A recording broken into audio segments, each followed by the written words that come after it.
And here we go! Welcome back everyone dito sa latest episode ng Gujita. Kasama na naman si Kristan. Thank you so much, brother, for making time. Medyo short notice, I reached out to you and I'm glad that you were available. Perfect to break down the week and the weeks to come together. Kamusta, brother? Okay naman, sobrang daming ganap ngayong linggo na to, no? Actually, all over the world, ang politika ngayon ay sobrang mainit. At masarap pag-usapan. At the same time din, sobrang grabe yung uncertainty ngayon, ano, sa mga hinaharap nating lahat, ano? Not just in the Philippines, but all over the world. Yeah, I mean, just kanina lang, the Prime Minister of Poland said that they're looking at getting their own nuclear weapons. The South Koreans are also talking openly about developing their own nuclear weapons. I mean, these are nuclear weapon threshold states, no? They're a few screwdrivers away. So thanks to our good friend Donald, to our Yeah. MAGA friends, the world is unrolling in many You know, different directions. Yeah. pero alam mo, di ba, Richard, like, I think you know naman that I am fairly in the middle when it comes to this. I like some of the policies Trump is doing. There are some policies I don't like. Pero in this case, with the way he's handling the Ukraine war, I absolutely disagree with it. At saka dahil din sa ginagawa niya, nakikita mo na nagkakaroon talaga ng, yun na nga, yung New World Order. At nagulat ako because even in Europe, there are going to be, it seems like two types of Europe na nagko-coalition right now. 'Di ba? Yung isang Europe is siding with Trump and then the other half of Europe is siding with Ukraine. It's gonna be really interesting what's gonna happen and what I'm worried about is baka lalo pong magkagera dahil dito. Yeah, I mean, I called it the Brave New World Disorder. Grabe, brave So new they're all world, ano? disorder talaga. No? Let's see. I mean, we all want to be somewhere in the middle, right? Except the middle is shifting. Interesting. There was a survey that came out in the Financial Times that look at the values alignment of, for instance, MAGA Republicans. And ang lumabas dyan is actually MAGA Republicans are much closer in terms of their value systems and ideology to Russians and Turks, right? Yeah. Particularly those ones who are supporting Erdogan and Putin, than even far-right parties, including supporters of Giorgia Meloni, among others in Europe. So sobrang lumalayo na yung Republican conservatism. So when you're talking about the middle has shifted in the US. So Yeah. maybe your middle applies to Europe well, but or Japan, I don't know. But pagdating sa US, the middle has shifted way to Yeah. the right now. So compared to their peers, now the MAGA Republicans are way to the right. They could easily pass off as far right by Yeah. European standards. So that's the kind of world we're living. That even the very nature and character of the Republican Party, the now the party of global power, essentially, is Yeah. shifting. Yeah, so that's what I'm saying. Yeah, we're all trying to be fair. Of course, a part of me saying, Sana, there's a method, the madness, maybe in the end, because Putin offered to also broker a deal with Iran. Sabi niya, okay, I'll help with Trump. You talk to Iran, you cut a nuclear deal, then you help me on Ukraine. We'll basically, the Caesars will work it out together. I mean, of course, we're all for peace. We want no conflict in Middle East, Ukraine. But when you look at what are the things that are happening in terms of the broader alignments, yung unintended consequences. That's one thing people have to understand. There's the law of unintended consequence. It's not what Trump wants per se, but how others could react because of Yes. fear, of concerns. And as we see, fear is really, really the driving force. And the last thing I want to add on this, because I want to go to major domestic politics before going back to international politics. As of now, there's discussions about the Mar-a-Lago Accord, a potential grand bargain deal between US, China, Russia, kind of a Yalta 2.0. But I'll tell you, bro, since andyan ka, what the heck? The Bitcoin, the cryptocurrency world is a mess. It Every is. night you put 1,000 pesos, you lose 400 pesos the Yeah. next morning. I mean, it's bad, bro. It's bad. Yeah. So just to calm your nerves a little bit, or maybe to make you know what's going on. As a matter of fact, the Trump tariffs and the trade wars he's conducting, yun na nagbabagsak ng presyo ngayon ng crypto at lahat ng mga risk-on assets, including stocks, other speculative assets, including certain commodities. Lahat yan, babagsak yan. And honestly, I really think a recession is looming.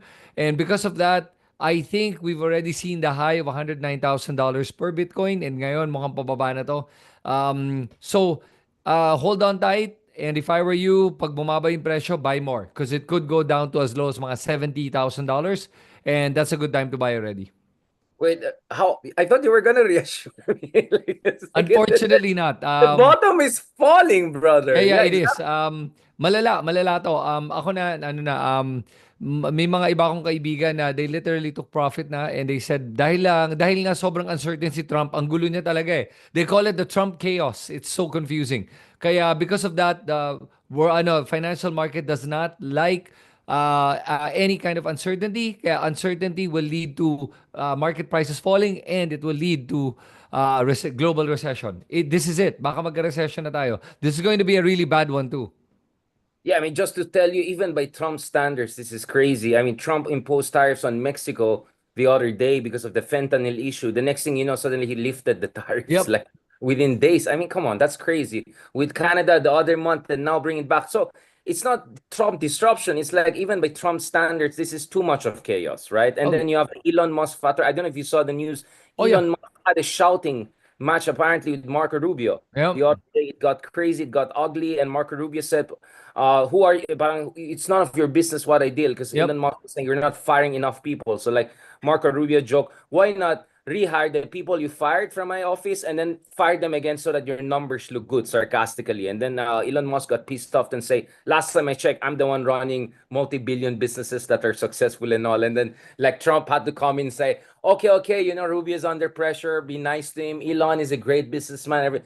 It's crazy, bro. I mean, I Yeah. honestly I don't think adults are running the show nowadays, and this is really troubling. So yeah, I think we have to be really ready for a lot of uncertainty. But speaking of uncertainty, as Filipinos, we're not, we're not strangers to that. So marami tayong No. pag-usapan today. Of course, first of all, just update lang. Ayon kay Attorney Claire Castro, na kasama natin the other day, and last week, kind of based on other conversation. Mukhang si Harry Roque is increasingly within our area of responsibility. Nasa Macau na daw siya, bro. Wow. If this were a typhoon, it's almost within our area. Ma-detect na siya ng pag-asa. I want to ask you this because you know the whole pogo, casino, gambling world very well. Of course, as an observer, brother. I don't. You tell me, what is the relevance of him potentially being in Macau per the undersecretary, essentially for PCO of Malacanang right now, which was also confirmed by other contacts Yeah, I well, reached.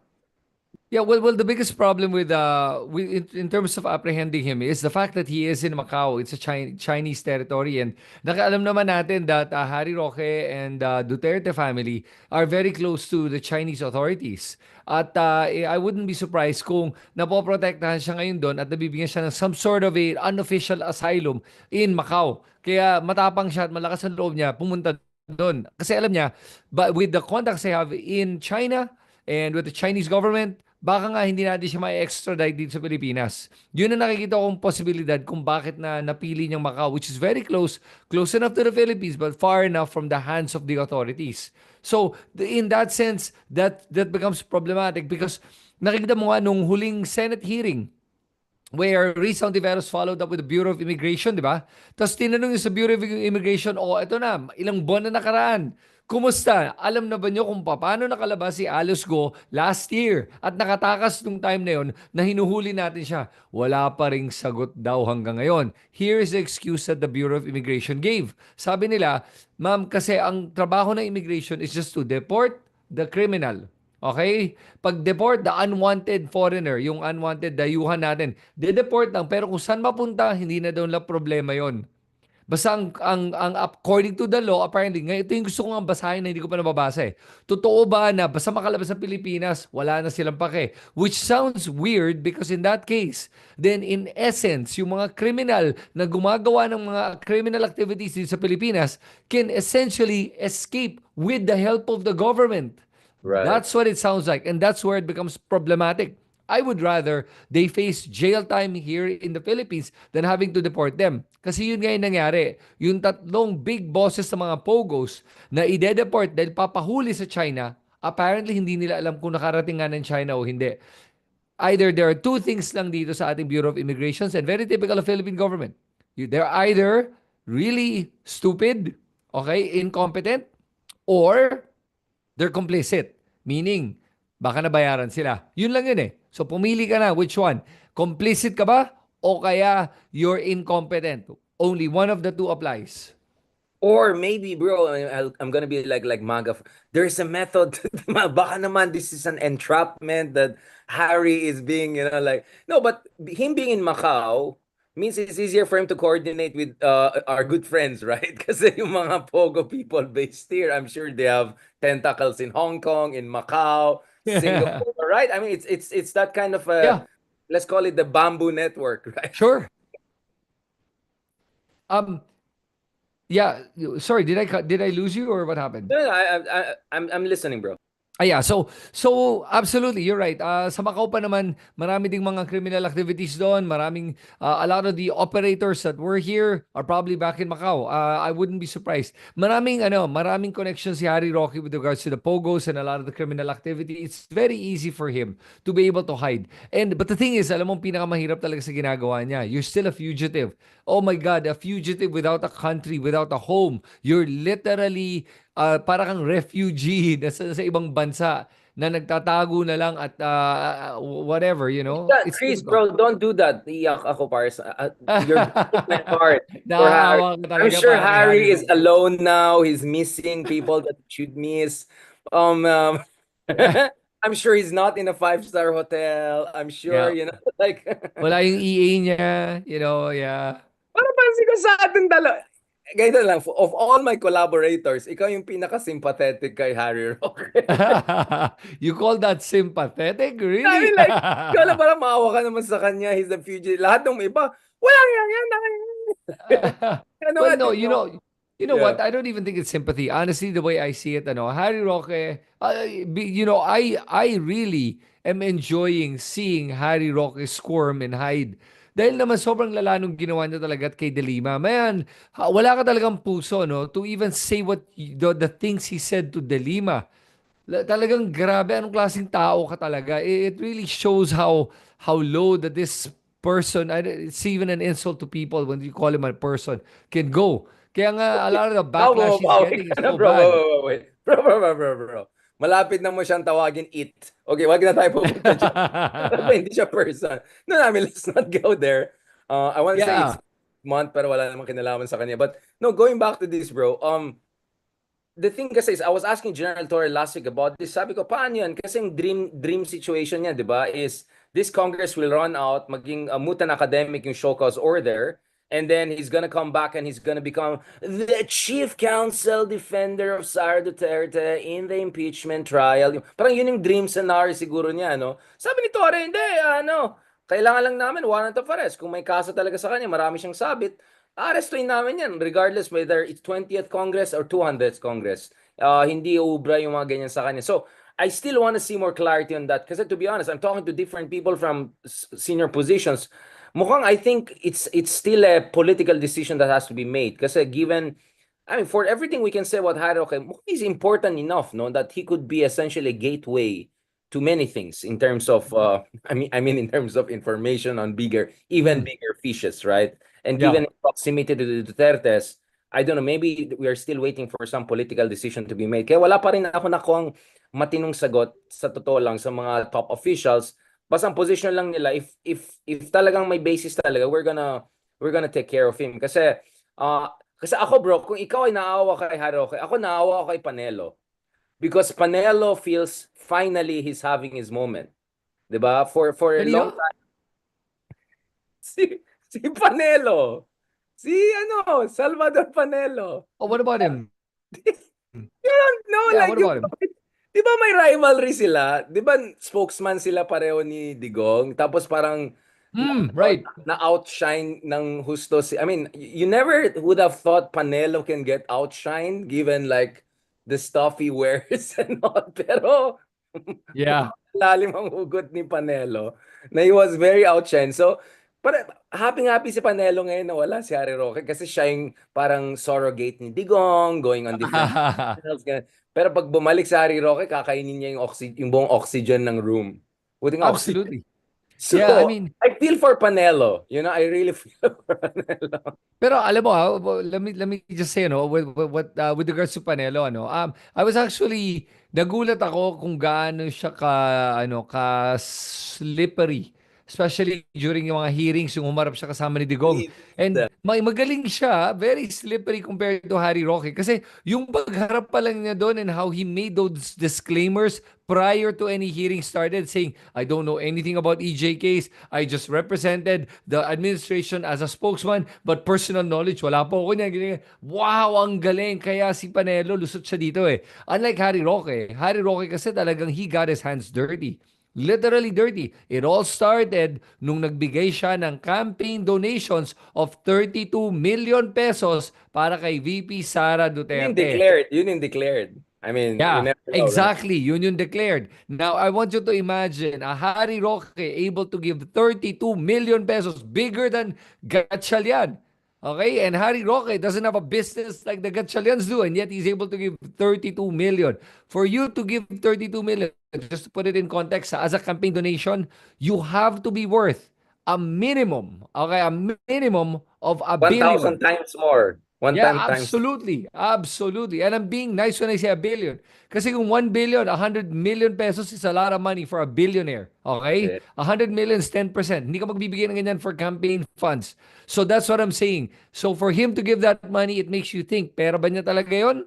O kaya, hindi niya pera, pinapalabas silang campaign funds galing sa ibang bagay.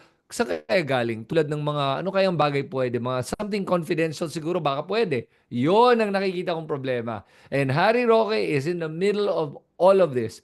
Pogos, confi funds, and all this money laundering, and De boom. La Serna, Kaya De La tago ka na. Serna, De La Serna. Oh May, yeah, may yung update kanyang ka ano, yung tayo. kanyang boylet. I mean EA, oh, di ba? Kasi, I'm sorry, but the other day, someone showed me a video of Junisha, right?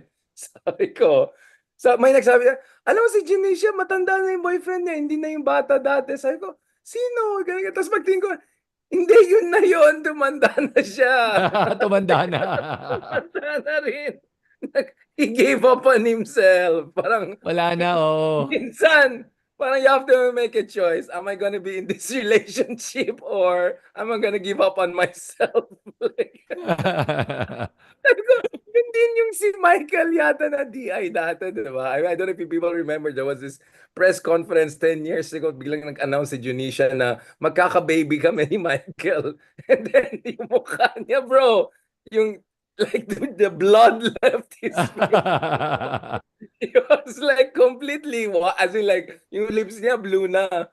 And then nung nakita mo, that's the same guy. So yun rin. I think baka, I don't know about De La Serna now, but there were concerns he might go down the same. But anyway, I don't want to go down that line of argument. Na-threaten nga ako ni libel daw ako ni Rowena Guanzon kasi di ba? May post ako na that, that, kasama sila ni Jimmy Bondok. Tapos sabi ko, ano daw, Team Kiboloy? Of course, in a cheeky way. Grabe, yeah. nabash ang big time. Sabi ko, ano ko, Nabash siya o nabash ka? nabash siya ng big time, bro. Like Yeah.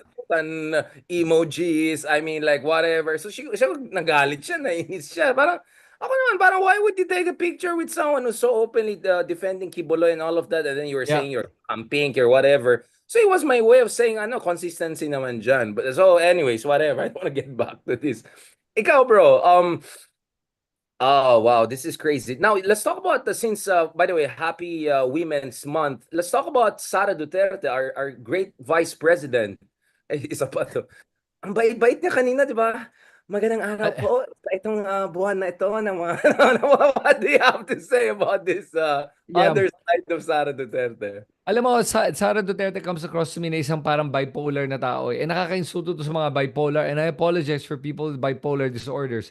Pero Sara Duterte is exhibiting symptoms of a politically bipolar person. Yung Psychoanalyst ka na parang ngayon, bro. Oh, absolutely. You know, when you look at psycho people like that, you do have to analyze psychos. So, kaya talagang kung psychoanalysis yan, definitely I agree. I am a psychoanalyst. At saka, yan ang problema na nakikita ko talaga with Sara Duterte na hindi ko maintindihan kung ano ang appeal niya sa mga Dutertards sa sumusuporta sa kanya. Even now, I can really see that, alam mo yung nagdo-double down na lang yung mga sumusuporta kay Sara Duterte.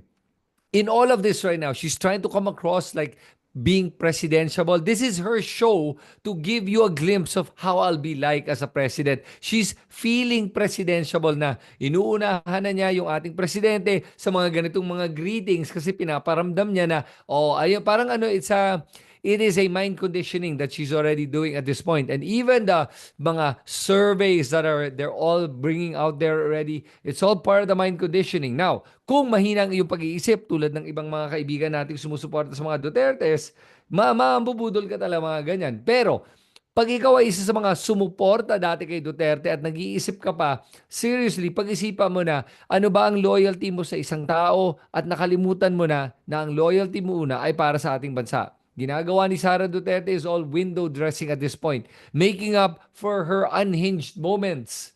At nakikita mo dito, nagbe-behave siya para makalimutan sana natin yung kanyang nagawa at nasabi. At although hindi yun makakalimutan, what does make me wonder though, Richard, is bakit hanggang ngayon wala pang kaso doon sa kanyang pagbanta? O meron, hindi, meron na, di ba? Meron na bang kaso yun? Meron sa NBI.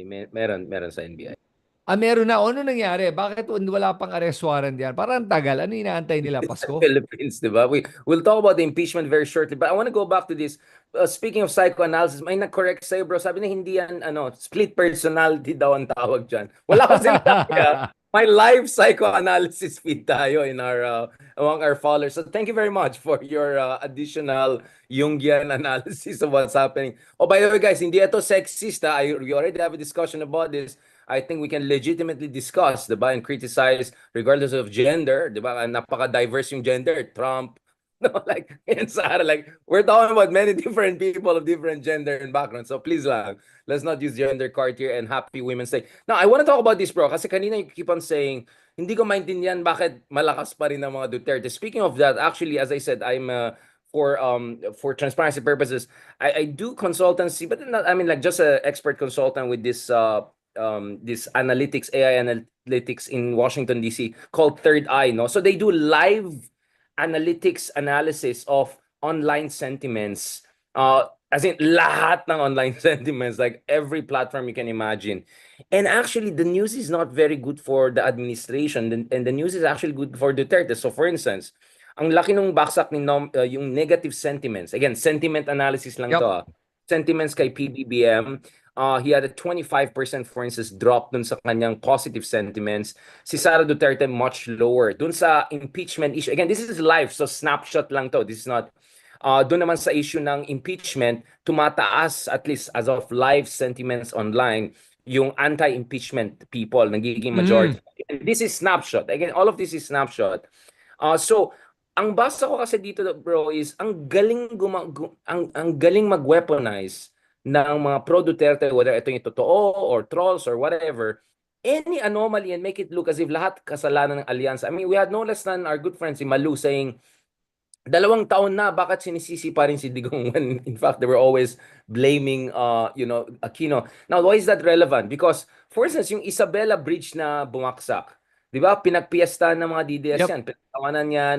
And of course, the fact that I think it's in our region, in the Ilocos region and all, parang there was ganito. But actually, much of that project was implemented during Digong's time. I mean, we can talk about A to Z's of Kapalpakan na ngayon lang natin nakikita yung resulta. But because it's happening under the nose of this administration and during elections, some would say suspiciously, para may pagkalaglag bala yung timing, right?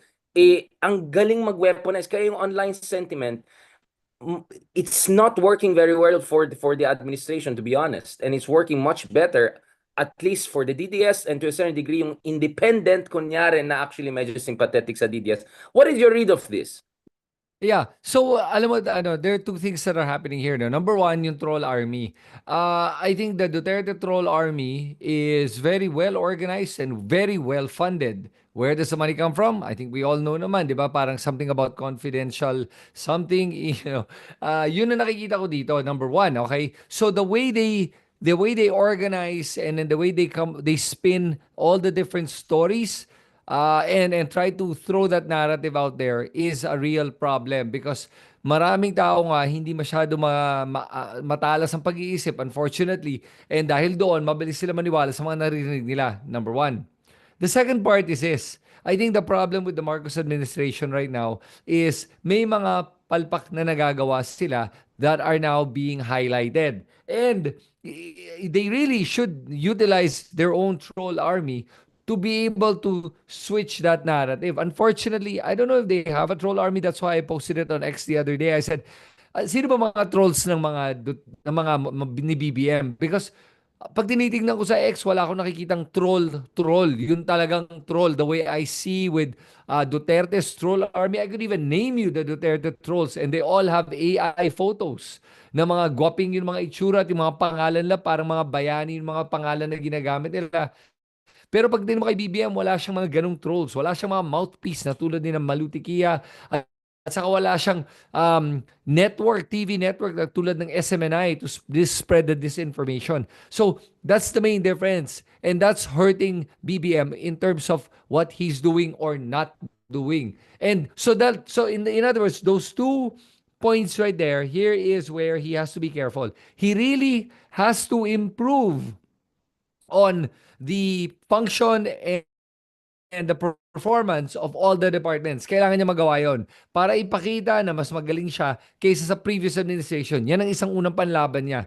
Pangalawa, kailangan niya mag-utilize ng troll army similar to what Duterte is doing, but in this case, as long as he's really spreading the correct information, I don't have a serious problem with that. Bakit? Kasi lalahanin mo, before social media, Richard, the press was used. There's a lot of envelope, what do you call it? Envelope journalism that would Journalism, happen where yeah. opinion Yeah. writers would write. Yeah, those are those are the first type of trolls that we had. But this was during the time of, Erap. gatekeeping na journalism. But now with social media, ito na yung bagong parang envelopmental journalism. I don't see anything wrong with that as long as the information you're sharing is true and you're just interpreting it a certain way. What I don't like with mind you, what some of the trolls are doing naman is really just interpreting some of the data they see. For example, the PhilHealth issue. Hindi mo mabintang din ang mga trolls na wine-weaponize sila yung issue na to because it's a legitimate issue. And I agree with the issue. That's That's why, diba? There's a grain of truth. That's the thing eh. That's why powerful itong trolling na yan, because there's a grain of truth. It's the way they twist it, right? yes, Make it look as if everything is the fault of the current administration and the timing is really bad and it looks like ang basa ko dito, and this is what we see in the analytics and all of that. Obviously, this captures the sentiments and their flow and ins and outs throughout time. Ang basa ko rin dito kasi ang disadvantage ng BBM administration is that they were in unity with Duterte's for 2 years. Duterte had 7 years, meaning 1 year into elections and 6 years in presidency. So basically may isang dekada na lead time ang yung machinery ng information or disinformation ng kabila, 'di ba? While for the Marcos administration, parang their idea is like, should we even play them on their own field? I think they're parang too late. Is it like even doable? And speaking of the trolls, diba, I responded to you. I said, actually, there were many pro BBM trolls, but a lot of them just switched out na daw. I mean, Mark Gambo, our good friend, a blogger, noticed that. And a lot of them realized, wait lang, I was doing fantastic when Duterte and Marcos were together. So I had doubles following. And then now, I don't want to be caught in between. So ang gagawin ko na lang, ano na lang ako, I will just do punch-up show. Or I'll just, like for instance, Sankay Janjan, who was really a big vlogger. I think he just switched off from politics. I don't know about Coach Jarrett and all of those other people, but there are a couple of very big pro BBM Marcos from back in the day, bro, na millions followers, and they kind of just switched off. So that's why dominant pa rin yung field. And then you have very pro BBM who completely turned. Let's just call them Team Vic Rodriguez, right? Like for instance, si Maharlika, yung ating beshi sa California, right? Na parating ang Tesla siya sa buhay, di ba? Yung mga ganun. So actually, I agree with you na medyo asymmetrical yung fight eh. And then at the same time, we'll talk about the opposition soon because there's also this new survey, Third Eye, saying that actually online, the opposition is doing very well. We'll discuss the Iloilo situation soon. So maingay yung pink or yellow, maingay yung DDS. Ang pinaka-ironically, mahina online is the admin who should have all the resources and advantages. Do you see the weird situation here? Yeah. But alam mo, I also believe na parang I don't know if it's all just a PR thing, but I think they're also following their cues from BBM, who's very, 'di ba, hindi siya pumapatol sa mga iba't ibang mga pinag-uusapan, which I think is what also could be hurting him because hindi nga siya pumapatol. That's why I like the addition of Attorney Claire Castro. Kasi ngayon I was meron just siyang, about to ask you. I was exactly. yeah.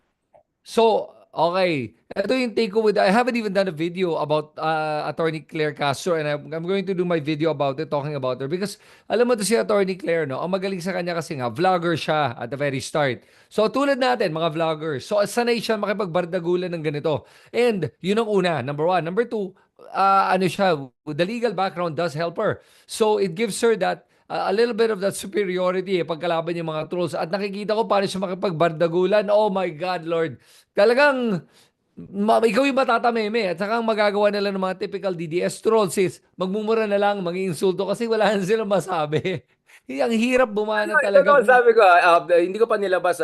I only have a love na love ko yan si Attorney Claire. Parang si Ronald Llamas lang kasama ko yung in the sense of yung chemistry, no? And it's like you, parang ayaw, yung inayaw lang niya mag-live the other day. Parang, I don't know, we should be used to it na. Yung ibabash na tayo ng lifetime. So, my only request to Attorney Claire next time is, ano na, live na tayo. Like, yung ginagawa natin, let the bashers come in. But of course, I understand she has been really lahat ng laser nakatutok sa kanya. Yeah. Now because of their, I mean, I asked her, what is your position again? Press officer? Is that the spokesman? Sabi niya, hindi pa rin naman, BBM is still his own spokesman. Pero parang, sabi ko, so are you the Harry Roque of BBM? Tawa na lang. Because yun ang kailangan ni BBM, di ba? Harry Roque, a kind of a, Yeah. not only a bongo operator, but also a Harry Roque, right? Pero my God naman, to compare her to Harry Roque, ang layo, ano? No, I Okay, mean in sobrang terms of layo function. talaga. Sorry, I'm sorry. I mean in terms of function, not in terms of Yeah, character and morality. Ang yeah, even galing kasi even mag-spin si ability, Harry Roque. ability-wise. No, Harry Roque was very good spin doctor. I'll give it to him. I debated with him on TV among others when he was Duterte's ano. And he's very aggressive. I remember we had one interview, Inside Story with Al Jazeera. I use the term Philippines is still a fledgling democracy, walang rule of law. And then said, excuse me, what fledgling? We are an established democracy since 1986. Tapos ako parang, to be sure, excuse me, do not cut me, do not be rude. Gumanong siya sa akin. Parang, what? Ang ganun. And then after yung tapos ng show, yung British accented anchor said, thank you very much, Mr. Hedarian, for being so professional. Just, tapos dalawa sila nag-aaway, si Ara, yung journalism prof ng UP, yung isang, so silang dalawa na lang nag-aaway, di na ako nakialam. So for me, it's very effective for Digong noon. He was very aggressive. Even sa international media, he'll come like that, diba? So, Right. that's what they need. Kaya nga sabi ko kay Claire Castro, you have to be bardaguls na. So we're hoping to have regular na kami ni Attorney Castro, and hopefully we can have you and Ronald and on sharing us. But what else do you think the administration should do before we talk about the opposition? Because we have another survey here that looks at actually the pink are not doing too bad. In fact, they're doing very well online, Yeah. especially in light of the latest Iloilo event. But what else is your advice, bro, from your understanding? So right now, so that's one of the best moves that BBM did is to hire Attorney Claire Castro. And on top of that, I think you should have more public pronouncements. At sinabi nga niya at one point, di ba gagawa nga siya ng parang regular press con at inaantay ko yung susunod yung press con. The last one he did was, I think over a month ago, where he answered a lot of different questions and that was very effective. He has to do that every month. Panindigan niya yon at gawin Every niya. month lang, Makakatulong sa bro? kanya. Parang Ha? feeling ko once a week at least, yung fireside chat style. Yun ang proposal ko ng matagal. I mean, if Sure. it's Hey, Duterte, any president should do that. Kasi Duterte was the master showman. yeah, I mean, mahirap. ang galing ni Duterte sa ganun eh. Pero ang mahirap lang kasi kung once a week ano is yung maraming trabaho talaga ang presidente na kailangan asikasuhin. Nakakalimit yan sa kanilang actual trabaho. Yun ang nakikita kong problema pag once a week. But kung ang habol mo lang naman is making sure your ratings are up, yeah, once a week would work. And if you can squeeze the time, why not? Yeah, But bro. I for mean, come me, on, bro. We're in the middle of elections. The SARA impeachment issue is a matter of existential threat. I mean, to be honest, maybe he can rest later on next year. But this year, bro, is war year. Come on. I mean, we know right. this. I Oh yeah, know, of course, he's the okay. president. He has 10 million problems. But what I'm saying is, information warfare is happening as we speak. Bugbog saradong admin. Maybe the president has to take the lead and come out. And there are many like-minded people who may not be pro-admin, but share the administration's antipathy towards Duterte's, who are waiting for the guy on top to show, more consistency and spontaneity, if I Okay. can put it that way, diba? And practice lang yun. I don't know. When was the first time you did live?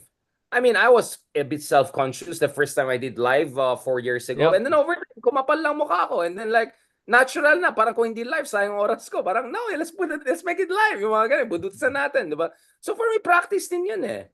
Yeah, you know what? Okay, tama ka dun, ano? And I actually will concede to that point, ano, that that is an important case that he needs to do more live talaga. And once a week, magkaroon siya ng press con niya. And it gives him an opportunity to be closer to the people, to be seen by the people. Now, by the way, ito lang masabi ko. On the ground, kasi di ba I've been going around talking to people. All right? Alam mo Marcos, BBM has a lot of support on the ground. And when I even spoke to the barangay captains, a lot of them disagree with Duterte's policies. Kaya lang, they didn't have a choice. He was president that time. I talked to them mismo. Nagulat ako sa mga narinig ko.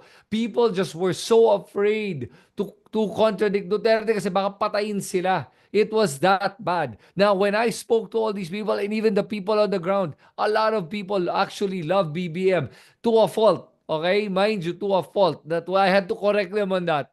Nagugulat ako sa mga iba't ibang kwento ng mga narinig ko while I was speaking to all these people. But in that sense, tama ka, that's why it's important that he reinforces the vote that he got, that the people that voted for him, paalala niya sa kanila kung ba't niyo ako binoto at papakita ko sa inyo yung aking tapang ngayon at ang aking lakas. On top of that, he needs to act. So on top of doing press cons, he needs to act. What do I mean by act? Ibig sabihin, ay kailangan siya gumawa ng mga tamang hakbang para mapaipakita na meron talagang tamang hustisya dito at pinaglalaban niya ang hustisya ng lahat ng mga mamamayan by making sure na may kaso na matuloy ang mga kaso laban kay Sara at sa tatay niya. Yung Has to be sedition case sa titled. tatay niya, bakit hindi pa nagagawa yon? The guy literally is creating, wanting a revolutionary Seditious. government, trying to Yeah, it's overthrow the seditious. country. Yeah, it's seditious. I mean, I got essentially as I know Attorney Claire has to be careful because she's no longer a vlogger like us. But I said, are they a destabilizer? I know the legal implications of that are still hazy, but I said in the sense that they were tagging the rest of us back in the day. Anyone who criticized Digong, oh, you're destabilizers. If we expose the extrajudicial killings, but for me, they're actually the real destabilizers right now. They're openly talking about, oh, maybe the military wants to step in. The country's fractured. Yeah. I mean, they're verbatim what Duterte has been saying. So for me, sedition should. Ang problema lang daw kasi sa sedition, right, is that, in the case of like Panelo and some of these Duterte people, they're so clownish that you cannot take them Yes. seriously now. Therefore, because they're not credible, they can always say they were just joking or that no one Joking. you know what I'm saying? There's that kind of a weird postmodern deniability, weird gray area thinking, you're absolutely right. There has to be some legal hammer that eventually has to come down on these people. Otherwise, they're gonna mumbo jumbo with their system indefinitely. They're just gonna say, "Oh, I'm just joking. Oh, I'm just joking," and the next thing you know, there's a coup d'etat, right? Or Yep. failed attempt, right? I mean, I was worried when our three-time coup. I mean, I think he's the ultimate alumnus of like Trillanes is the only one I know, Senator Jen. Tatlong coup d'etat ang ginawa niya. He Yeah. said, "I'm worried there could be someone like me inside nowadays, waiting Yeah. to be And activated." So yeah. no, alam mo and also by the way that isa pa pala kailangan ni BBM gawin is magkaroon siya dapat ng loyalty check with the military. That's important. And that's something that Duterte was doing well, is making sure military and police personnel were rewarded for their loyalty, for killing. And that's what happened to a certain batch. Was it the batch 96 and 97? Pero ang problema noon is when they actually killed a military officer, doon na nagkagulo-gulo lahat at doon na na-realize sila na mali na talaga to. Pero yan ang kailangan gawin ni BBM, ay kailangan maging malapit siya sa militar at paalala niya sa kanila na I'm the president at babantayan ko kayo at tulungan niyo ako, tutulungan ko rin kayo. And that's how it really works. And although I do believe that marami naman sa ating military are following the Constitution and following their mandate to be able to protect the country against any invaders, foreign or local, di ba? Any threats like that. Absolutely. But kailangan talaga ni Marcos magpaulit-ulit, magpakita ng strength na ganyan.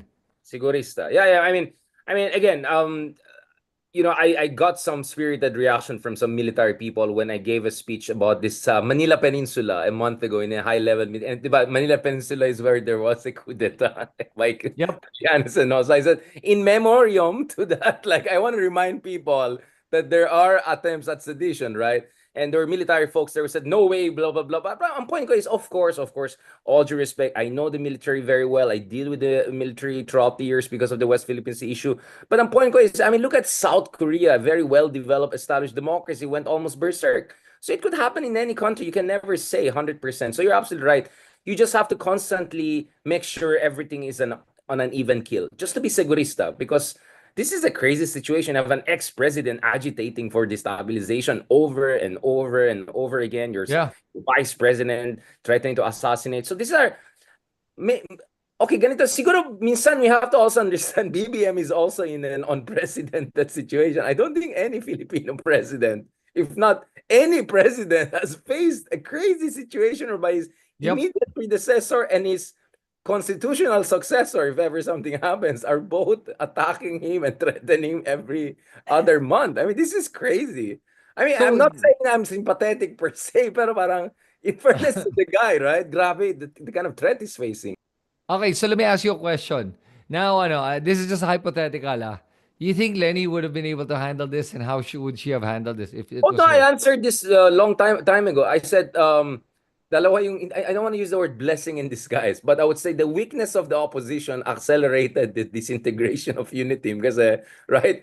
Once they realized there's no opposition left, they went at each other, right? So it was a zoom Right. defense. That's one thing. B, if Lenny were there, forget about Duterte's. I think the Congress would have also gone against her. Because Lenny would push for good reforms and good governance and ayaw niya ng katrapuhan and corruption. So remember what Congress did during Arroyo's time. Oh, and by the way, Yep. there could be also misogyny involved, right? Remember during Arroyo's time, the Congress would fight back against Arroyo.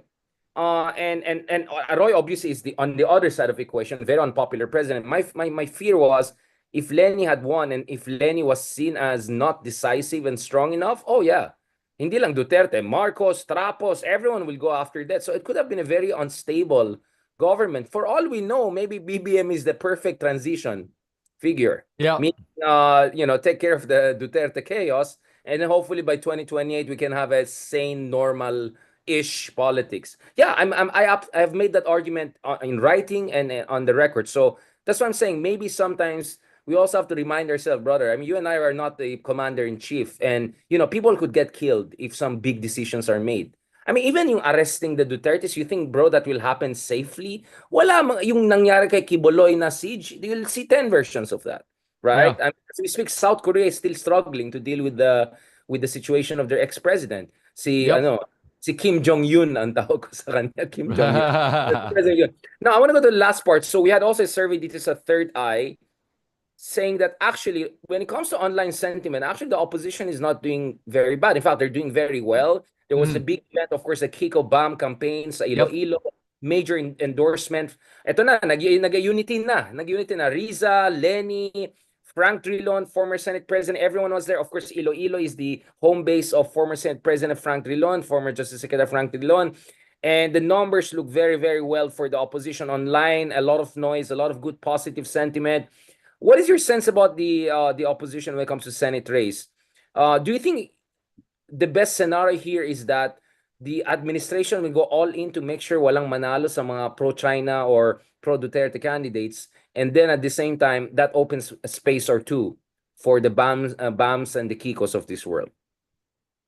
Yeah, so there are two angles here that are working in favor of Bam and Kiko. Especially Bam, because I think Bam is ranking higher than Kiko Pangilinan when it comes to the surveys, di ba? So either one of the two, ito yung advantage ngayon. Number one, you have the Pink movement and the Dilawan movement that's actually pushing them to win. That's a big force right there. Assume that 16 million is gonna all vote for them. Okay, so that's one. Second one, the BBM administrative slate. If they look at the numbers at nakikita nila na, oh, yung may iba tayong mga kandidato dito, mukhang hindi naman mananalo, malayo sobra, then why not itulak na natin si Bam at Kiko para matanggal yung si, for example, kalaban nila in the last three slots available is si Bato de la Rosa. Pam, tanggal si Bato de la Rosa. So Aimee. they could play this game. Aimee.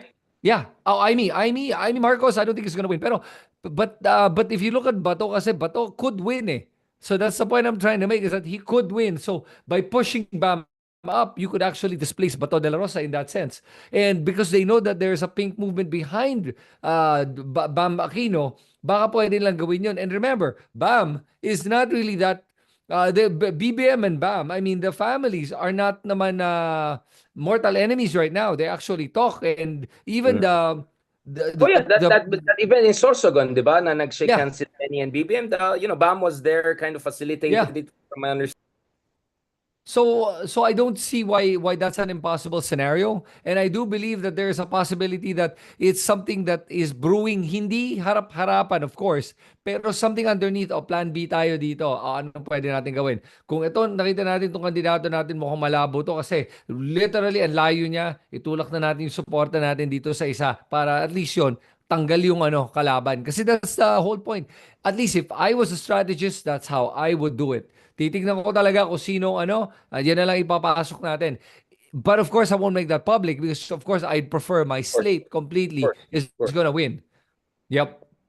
Well, I mean, speaking of his slate, kanina, President Marcos Jr. said he may be in the wrong industry after all because nagpalakpakan lahat when Bong Budots Revilla who came in and like palakpakan lahat ng tao. I think we have to all learn the Budots moves talaga. It sells big time when it comes to campaigning all around the country. But bro, I know I cut out a little bit there, but I want to go to the last part of our conversation today, and I think this is a very serious conversation and very forward-looking.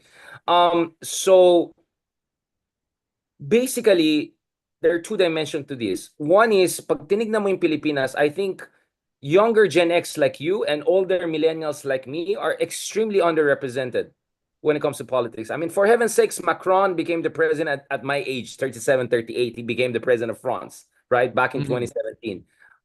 In Thailand, Pita, at the age of 41, 42, he was the prime minister designate until, the king, the mad king, and the military came in and, finished the party. So we were looking around. I was talking to friends and I'm like, bakit wala tayong anything like that? Like, millennials or younger Gen X like you, shaping politics from the very middle and kind of like basically middle finger to everyone and say we want to do it our own way. En marche in the case of France, the move forward in future forward in the case of Thailand.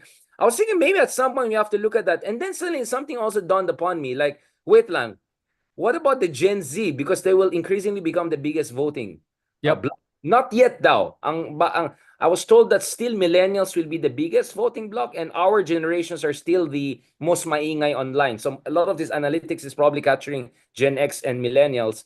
But down the road, we have to reach out to the Gen Z. And this is important because you and I always have this kuya talk advice to the younger men.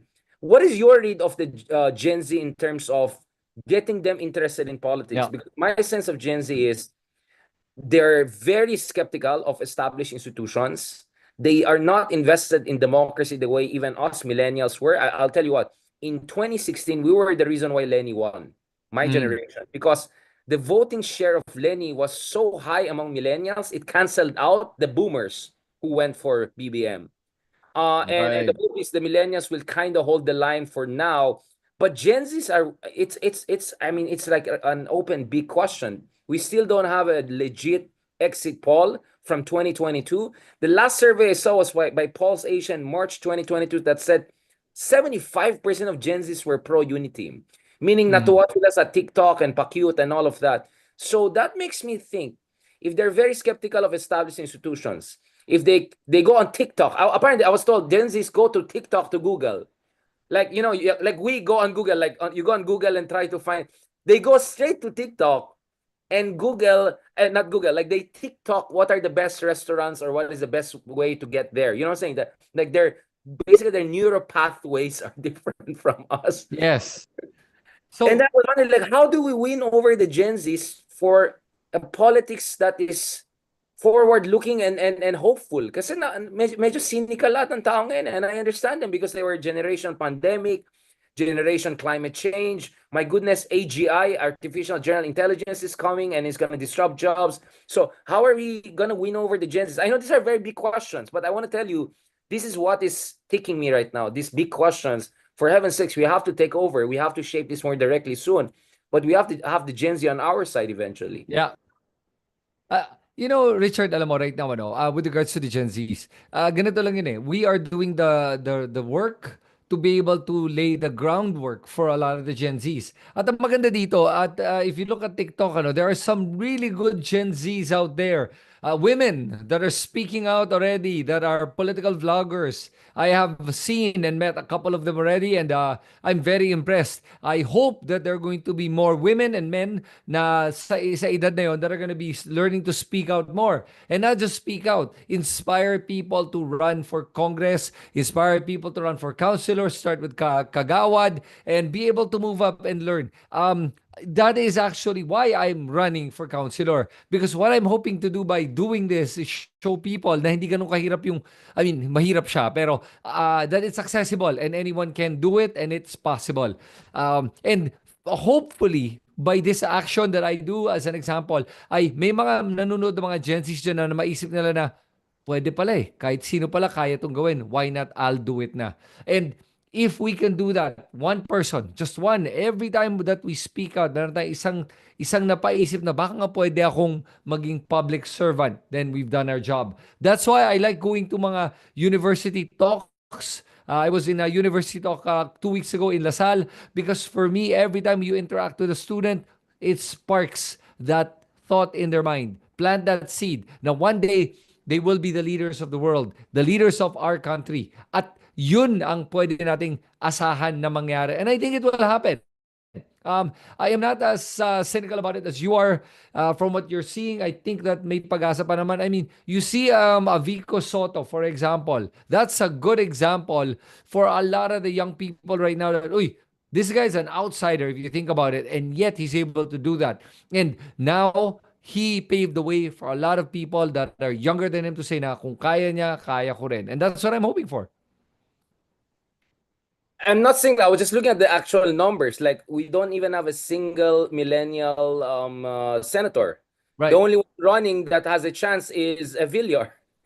Oh. That tells you how bad the situation is, right? You Right. go to other major democracies similar to ours, millennials are highly represented in Right. cabinet positions. That's what I'm talking about, the numbers of representation. This is just facts. This is just empirics. Yeah. Okay. So let me counter that with this.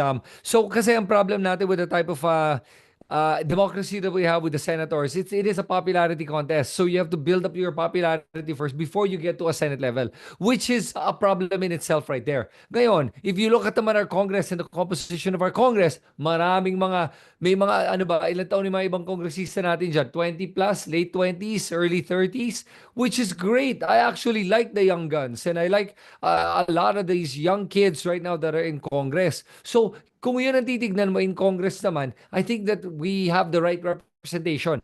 You're looking at Senate lang where you have only 24 senators. That's kind of hard when you have 24 seats and yet people still vote for the popular ones. Yeah, but how many of these congressmen, bro? But how many of these congressmen are not from political dynasties too? Now, who happen to be millennial? Do you get what I'm saying? You also have the millennials who are there, but they come from the obese dynasties, right? And I mean it in a technical sense of the word, meaning yung tatay niya nandun na, yung nanay niya nandito na, yung ganyan. So the millennials that we have are also not necessarily a progressive one, or they're necessarily on their own merit. No offense to them, right? So that's what I'm saying. Again, it's not about cynicism. It's a question of like, wait, catch up time tayo. We need to get things going, right? We need to get things going. Because a lot of the millennials I know are more like behind the scenes. They're like chief of staffs. There are strategies behind them. So like, okay, that's great, but you have to get in. Kaya I love what you're doing. I love what Mark is doing, right? At least you're breaking the psychological barrier. Yeah, but at the same time, ano, Richard, like for me kasi, ang pinakamahirap talaga dito ay, and I'm gonna talk a little bit about political dynasties, and why I believe that there is good and bad in it. Okay, first of all, ang problema kasi natin dito is kung ikaw, ang tatay mo ay doktor, malaking posibilidad ikaw ay magiging doktor. Correct? Kung tatay mo ay artista, malaking posibilidad magiging artista ka din, di ba? O kaya kung ang nanay mo ay isang architect na magaling, chances are you're going to be an architect. You see where I'm going with this, right? So I understand why political dynasties happen. Kasi pag nakikita mo yung magulang o yung isang family member mo that, as a kid growing up, you see that, you will tend to want to mimic or be in that same position that Like your Baste parents are in. and Sarah, like Baste and Polong in the case of Digong. Yeah, absolutely. And I'm not saying that I think it's a good idea. I think there's good and bad in it. Okay? Now, having said that, okay, so let me first finish that train of thought lang. For example, I'll give you an example. You know naman who Carlo Ople is, di ba? Kilala mo si Carlo Ople, right? Grandson or is it son ni former Senator Blas Ople? He's not a politician. He's a very good speaker. If you hear him speak, magaling siya because he's heard his parents and grandparents speak and do public speaking and stand in front of people all day. And when he was a teen, he was made to do that. Sanay na siya. So he could have been a perfect candidate to be able to move to politics, but he didn't want to go into politics. So what I'm saying is that there is a good use to political dynasties in that aspect. Now, how do you break it? This is where we, you and me, people like us, vloggers that talk about politics, are able to inspire the youth to see that it is possible. Number one. Number two, it also starts with education. That yun ang pinakamahirap gawin sa ating edukasyon dito sa Pilipinas. Kadalasan ang edukasyon natin ay kulang sa pagbibigay ng iba't ibang mga options o mga pagpipilian ng ating mga kabataan sa mga career na gusto nilang puntahan. Kaya kadalasan mga kabataan, pag nakakausap ko sila, pag nag-iikot ako, alam mo gusto nila maging vlogger o artista. Sus, Mario Josep. I'm not putting down vloggers because we're vloggers. But what I'm saying is that they have nililimita ang imahinasyon ng ating mga kabataan dahil walang nagbibigay sa kanila ng mga tamang direksyon at oportunidad na makita ang mga iba't ibang profesyon tulad ng pagiging public servant. Yon. And that's where we need to start from that impressionable age of 10 to 15. Kailangan nakikita na nila yon. So, that's probably how they should do it. Whether it can be done or not, I don't know. Is it easy? Probably not. Well, I mean, again, yes, in theory, I see the idea na yung, well, this is very, it's a very Filipino mythology, right? Like the mana will be passed from, it's actually a very Southeast Asian Oriental thing, the idea that the mana will be passed from the parents to the children. Like if you have the, I don't know, the mandate of heaven, to put it in a Chinese way, it goes down, ganon. But as I said, I just, all I have to do is to think of Baste and Polong and, but going back to this, okay, I have no, okay, ganito na lang. That's why people make a distinction between lean and obese dynasties. Anong lean Yeah. dynasty? So for instance, I was interviewing si Congresswoman Geraldine Roman, right? And we were talking about dynasties. And then sabi niya, hindi kami dynasty, ganun. Ganun. But I said, no, but you're a dynasty in the sense that, your family, but sabi niya, but at least it's just, one, like one line. I said, oh yeah, you're not obese, sabi ko ganun. Which is like, yung tatay dito, yung nanay dito, yung kapatid Yep. dito, yung kabit dito, anak ng kabit dyan. Yun ang problema ko. Like, having lean dynasties, it's unavoidable, and sometimes even desirable. They're all once in a while, like, I don't know, Churchillian figures, and their children may be as smart as them. But there are also many cases of great parents and then horrible children, brat or Yep. depressed, or I mean, anak ni Gandhi. We can talk about, like. But my point is, there's really something peculiarly wrong in the Philippines because even compared to other Asian or Latin American countries who have similar backgrounds to us, ang taas ng concentration 70 to 80% of seats. And then ang taas nung hindi lang concentration of seats being won, but multiple seats simultaneously at multiple levels. So basically, binaboy na yung system. So I see where you're coming from, but for me, it's like we're way beyond that na. Hindi na tayo yung Jokno to Jokno, right? Like, I mean, for me, had the great Senator Jokno been around, and then Chel Jokno Right. become senator, yeah, 100%. I have no problem with that, brother. or even with Pinoy, I didn't have super serious problem that the mom became president and he became president. But my point is that usually the better ones lean lang, and then the really Yeah. bad ones are the obvious. So yun yung, again, this is the empirical situation we're facing. Again, this is not an idealistic argument. It's just the empirics of it means. And then there's the aspect of it's economics, right? Market capture. Parang monopoly business, di ba? Siyempre, sasabihin ng monopoly business, hindi, people love, the reason we are the only product in town is because we have the best product. But what they don't look at is they buy out and intimidate all of their rivals. Kind of like Standard Oil, right? Back in the 19th Yeah. century. So I see it's similar. It's a market failure. In this case, it's an institutional political failure. Kumbaga parang oligopolistic or monopolistic practice na yan.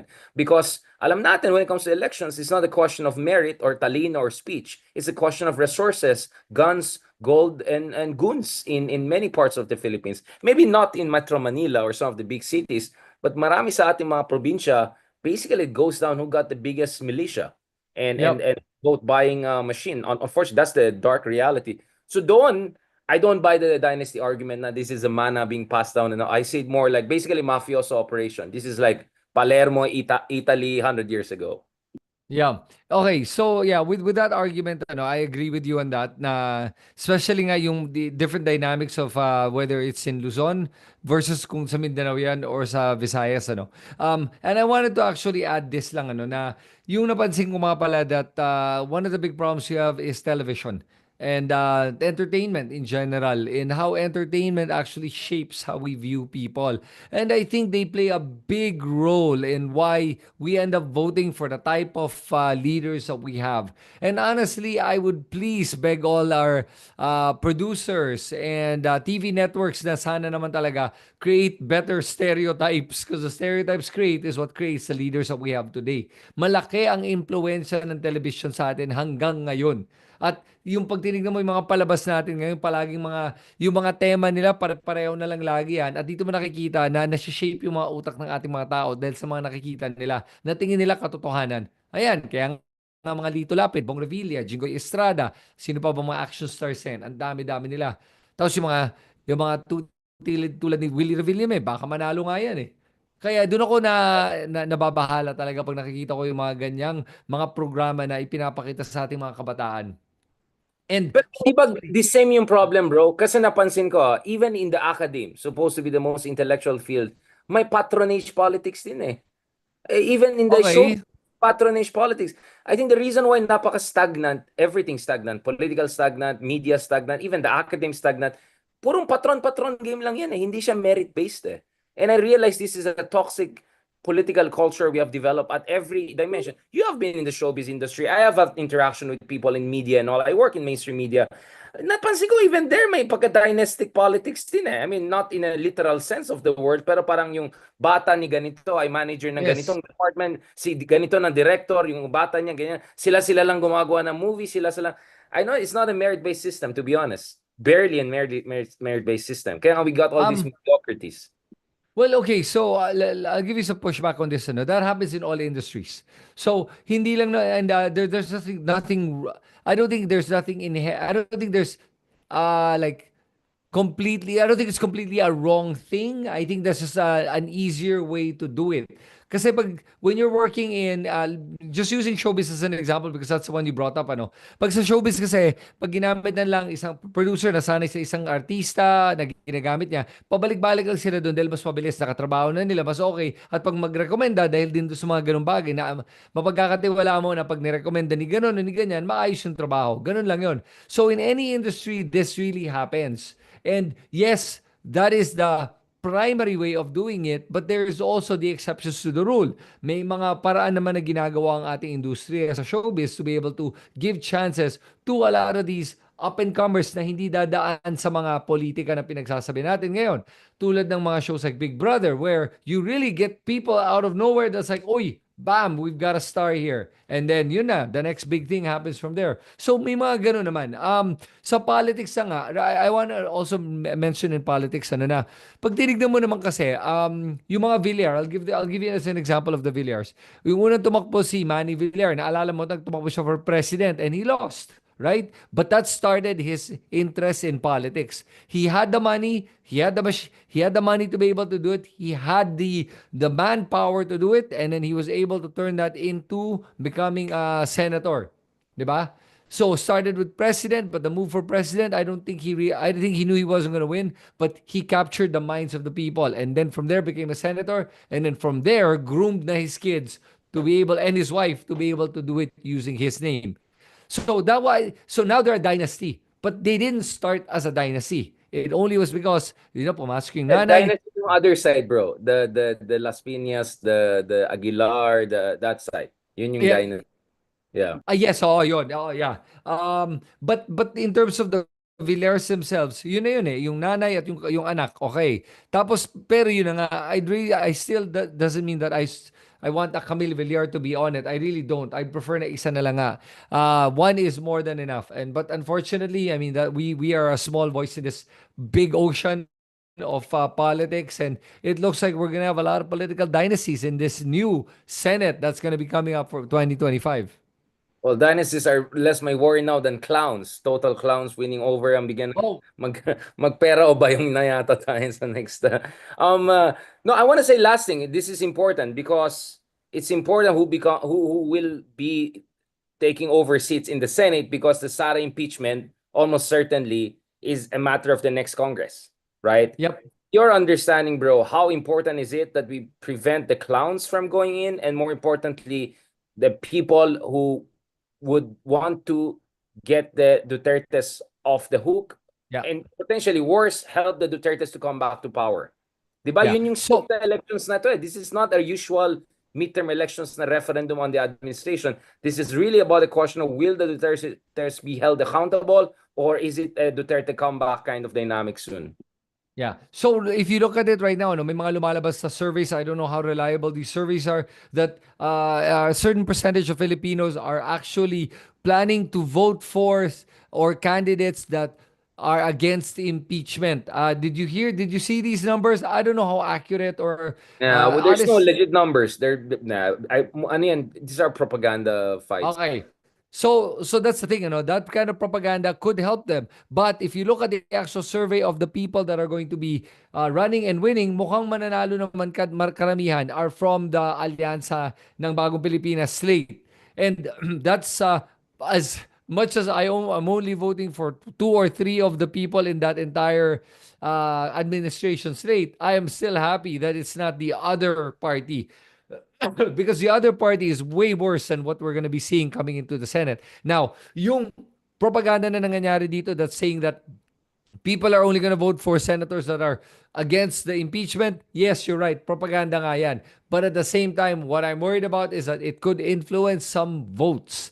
But that's where the pushback happens, and that is where Marcos and that's where BBM should really push back that narrative and say, nope, there are more people that support the impeachment, and senators that they feel are supportive of impeachment are going to be the ones that people are going to vote for. Kailangan talagang i-counter mo yung mga ganyang mga fake news eh. Now, if you have to spin it away from the narrative they're trying to create.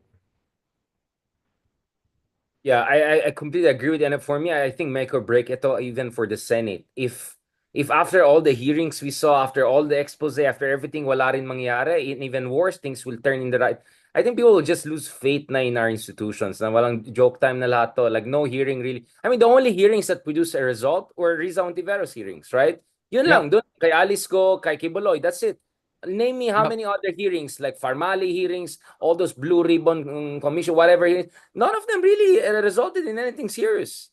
Yep. So my point is, kaya nawala ng pag-asa ng tao sa Senado, sa ating institusyon, sa ating demokrasya. So my bigger worry is a collapse in total confidence in our state institutions, especially as the Gen Zs come in and become the dominant bloc. Last point, this is where actually I appreciate these conversations, because I think people tend to think that people like me who come from the academia and mainstream media were very traditional minded. But you know what? Actually, my take is a bit different on things. And that's why I like working with people like you, among others, is because ako, ang basa ko talaga, remember the other day nag-trending sana all yung Singapore, di ba? Yung si Lawrence Wong, like squeaky clean, boom, boom, boom, boom, boom, boom, boom, boom, boom, ganun, diba?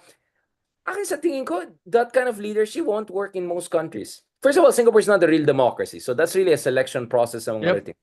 But more importantly, I don't think we need leaders who are like IQ 180, Oxbridge graduates. And, you know, I mean, feeling ko medyo overrated na rin yung leadership na ganun. I mean, just look at high IQ people like Elon Musk and the mess they're creating. And or if you don't agree with Elon Musk, I can talk about other people.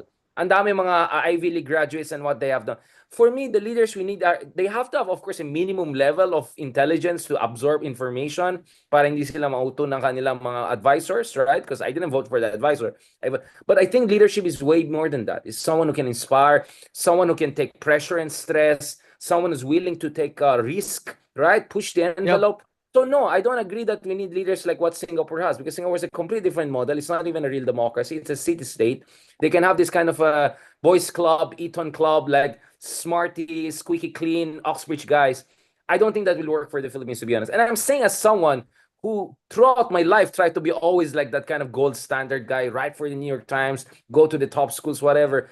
Pero ako, pag intindi ko nowadays, dapat relatable ka, bro. The most Yeah. important thing is to be spontaneous, relatable, and matapang ka. Because otherwise, all these degrees and squeaky cleanness, walang kwenta yan. Because our country, just like US, many other democracies, it's such a big mess, bro. You need a heavy lifting leadership. Yeah. And ano, I'll add to that, ano, that if you look at naman, ano, a good example of what you just mentioned is Pinoy. Now, I use Pinoy as a good example because I don't look at Pinoy as a very smart guy. Okay. Yeah, pretty Not particularly smart. mediocre background. Pretty mediocre background. Yeah, Yeah, yeah. mediocre and performance-wise mediocre. But what he did was inspire the people. Eh dito ako na-impress kasi because of how he inspired the people, maraming mga nagtrabaho sa kanya na mga technocrats, na mga magagaling, na marunong talaga magpatakbo ng mga iba't ibang parte ng ating gobyerno. At pumasok sila willingly, wholeheartedly, and they were so inspired and excited to make changes in our government. And the beauty of that was when Pinoy left, he left with a surplus in the budget, and the national debt, national deficit all improved during Pinoy's time. And I've met some of his cabinet secretaries that time, and I remember I was like, wait, you were from the private sector, bakit ka umalis sa private sector para pumunta dito? Wow. And then when you hear them say na-inspire ako dahil kay Pinoy, I'm like, wow, that is what you call a leader, if they Very can true. inspire people Very to do the changes that are necessary. That's very true. I mean, speaking of the Pinoy administration, look at people very close to me. Ronald Llamas, di man lang nag-graduate, di ba? Pero Ronald Llamas is one of the most sensible and sharpest political minds in the Yes. country. Kahit hindi siya nag-graduate. Like, I love that guy. Sabi niya, ako lang yung secretary na wala man lang diploma. Like, that's my point.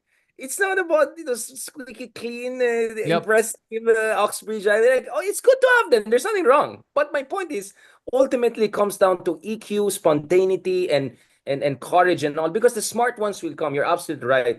I remember during Pinoy's time, there were many seniors I had, medyo bata pa ako nun who were coming back from abroad, working in Silicon Valley, working in London City. They would come back and they would work. And in fact, again, I don't know what's your view on that. They wanted to do the same if Maro has had one Dao. Anyway, we can have a longer. But the idea was that, if you have leaders like that, kahit hindi sila perfect, may pagka-mediocre, whatever, because ultimately they're noble obliged, their heart is in the right place, will bring in the smart people, and the smart people would love to work for the government. Parang nakaka-proud daw to work for government back in the day. And then Digong came and Yep.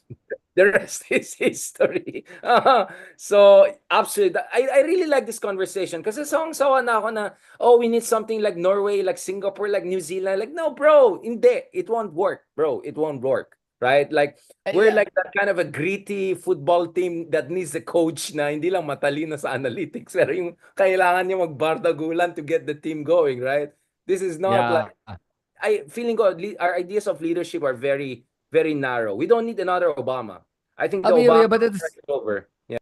Pero alam mo, Richard, I just have to add to that, kasi remember that Norway and Singapore are very, very small countries, easier to manage. That's why a lot of Nordic countries are very successful because they're very easy to manage. They're very small countries, or basically, their population is the size of only like certain states in the US. Mandaluyong. Or Sige yeah, ba? sure, even a Mandaluyong. city, right? In the Philippines. Yan ang size ng buong bansa nila. So, parang nagpapatakbo ka lang talaga ng isang isang lungsod compared sa isang bansa. Kaya hindi mo talaga mako-compare yun. That's like comparing apples to oranges. When you're trying to manage a massive population like the Philippines, wow, it creates a lot of different problems. And that's how you need somebody who can unify people and inspire people to be able to act for the betterment of everyone. Absolutely. On that very encouraging notes, I think we kind of agree. Like again, I'm not saying we need another digong na sabog. Ayun natin ng bangag. Ayun natin ng alam mo naman yung hindi niya alam yung basics. No, we want the president who may be mediocre even from a certain standard point, but has the courage, has the heart in the right place, can inspire the right people, get good advice. Kaya sabi ko, for me, like Ronald Llamas is probably the smartest political affairs secretaries we have seen in our era, and hindi siya graduate at all, right? Like so, like that's my point. Like I love the guy, and he has made that the badge of honor. And there's so many leaders. Lula in Brazil, he's not even a high school graduate. Forget about the college. And I think is the best president Brazil has had. Maybe people don't agree with me because I'm too leftist for them, but I can give many examples of these people who don't have the usual Yep. squeaky qualifications, but they did so much more for their country than a lot of these people. Having said that, I don't want clowns.